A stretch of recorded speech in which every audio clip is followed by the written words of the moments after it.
नमस्कार, जय हिंद। आप सभी का स्वागत है द क्यू सॉल्वर चैनल पर। तो चलिए एग्जाम्पल नंबर 1 को हल करते हैं। तो देखिए इसमें हमें क्या बोला गया है, 3/5 के 5 तुल्य भिन्न लिखिए। देखिए तुल्य भिन्न क्या होंगे हमारे, ये देखिए ये हमारे पास है बेसिक मूल भिन्न जिसे हम बोलेंगे, आधार भिन्न वो है ये। अब इसके 5 तुल्य भिन्न हमें लिखने हैं। तो तुल्य भिन्न क्या होंगे कि हमारे वो भिन्न जिसको काटने पर या सेम पहाड़े से भाग करने पर वापस हमें यही चीज मिल जाए, वो इसके तुल्य भिन्न होंगे। या ये कहें कि जो भी नया भिन्न हम लिखेंगे उसकी जब इससे तुलना करेंगे तो नए भिन्न को काटने पर यही आंसर आना चाहिए। तो देखिए इसके तुल्य भिन्न में 5 लिखने तो क्या होंगे। सबसे पहले देखिए 3/5। अगर इसमें मैं सेम पहाड़े से ऊपर नीचे गुणा कर दूं तो ये क्या बन जाएगा 6/10। एक तो इसका ये हो गया। अब देखिए जब आप इसको 2 से काटेंगे तो वापस ये मुझे यही मिलेगा। तो इन दोनों का कंपैरिजन जब किया जाए तो देखिए वापस से मुझे ये मिलेगा ना। उसी तरह से देखिए अगर मैं 3/5 को 3 से ऊपर नीचे गुणा कर दूं तो 9/15।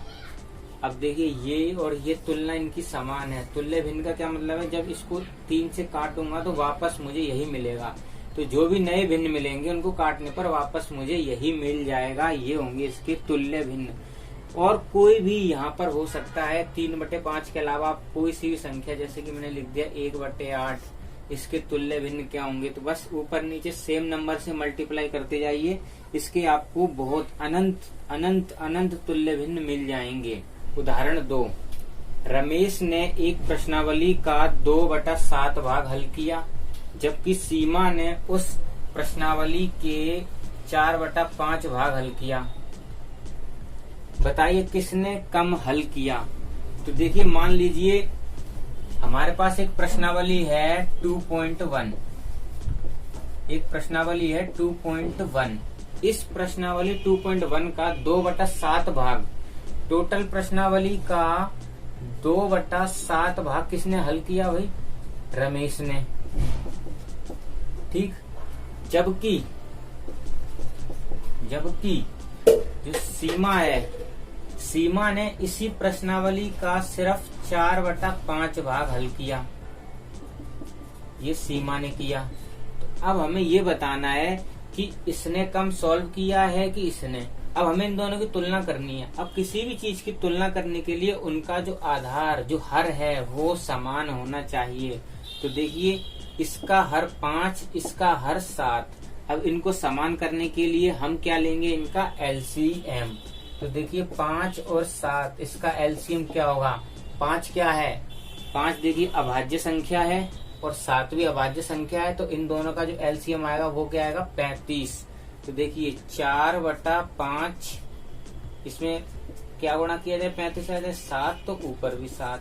उसी तरह से 2/7, नीचे क्या गुणा किया जाए 5, 35 आ जाए 5, ऊपर भी 5।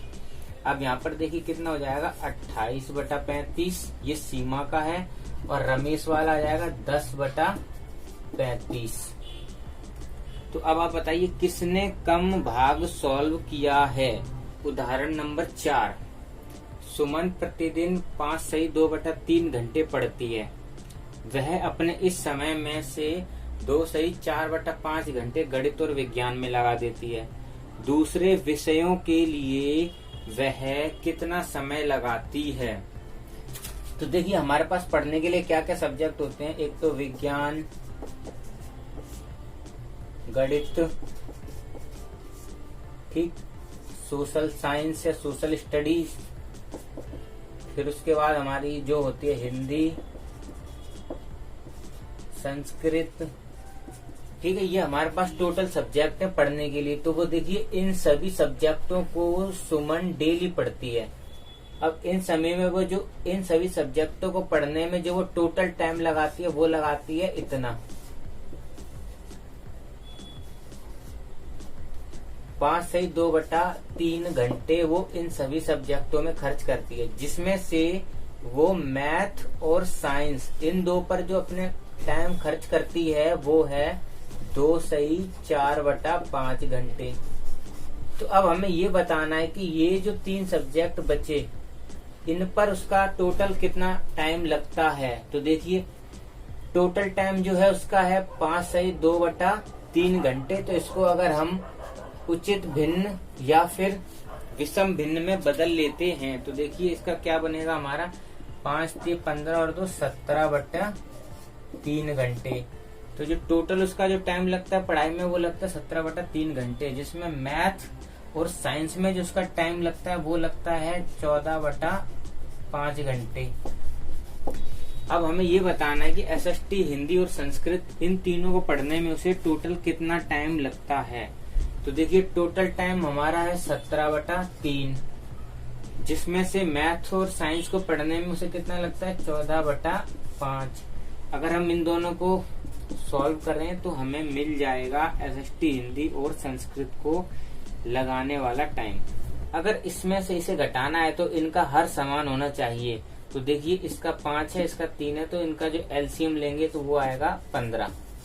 तो देखिए ये क्या हो जाएगा 17/3 गुणा में यहाँ पर क्या गुणा किया जाएगी 15 हो जाए तो 5, तो ऊपर भी 5 माइनस क्या गुणा किया जाए 3 गुणा में 3। तो देखिए इसका जो क्या बनेगा हमारा 17 कितना हो जाएगा 85 माइनस 42 अपॉन में। अब टोटल कितना है यहाँ भी 15 यहाँ भी 15, तो एक बार लेंगे। अब यहाँ पर जो टोटल टाइम देखिए आराम से आ जाएगा तो 3 और 4/15 घंटे। तो एसएसटी, हिंदी और संस्कृत इन तीनों को पढ़ने में जो समय लगता है वो है 43/15 घंटे।